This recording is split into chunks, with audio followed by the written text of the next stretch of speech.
අතීතයේ මහියංගනය පුරා උණුසුම් හිරු රැසියට පස බිඳී වියලී ගොස් තිබුණා. වෙල් වියලී ගියා, ගඟන් දුර්වල වුණා.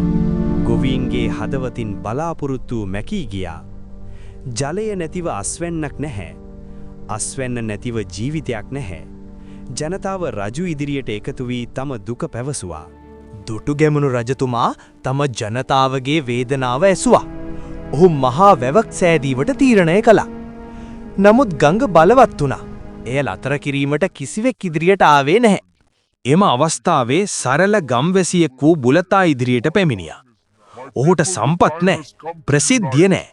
නමුත් ඔහුගේ ඇස්වල තිබුණේ ධෛර්ය සහ බුද්ධිය. මහරජාණනි, මට අදහසක් තියෙනවා කියා ඔහු පැවසුවා. රාජසභාවේ කෙනෙකු සිනාසුණා. නමුත් බුලතා මාස ගණනාවක් භූමිය අධ්‍යයනය කර තිබුණා. ගඟ යටින් පවතින පටු ගල් මාර්ගයක් ඔහු හඳුනාගෙන තිබුණා. ගඟ ඉහළින් නතර කරනවා වෙනුවට ගඟ යටින්ම එම මාර්ගය මුද්‍රා කරලා ජලය රැස් කරන්න පුරුවන් කියා ඔහු පැහැදිලි කළා. රජතුමා ඔහුට විශ්වාස කළා. වැඩ ආරම්භ වුණා. දවස රෑ නොබලා මිනිසුන් වැඩ කළා. විශාල ගල් රැගෙන ගොස් ජලය යටින් පවතින මාර්ගය මුද්‍රා කළා. එය අසීරු සහ අවදානම් වැඩක් වුණා.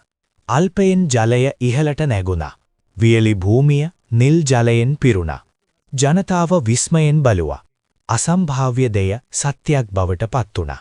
එම මහා වැව සොරබොර වැව ලෙස හඳුන්වනු ලැබුණා.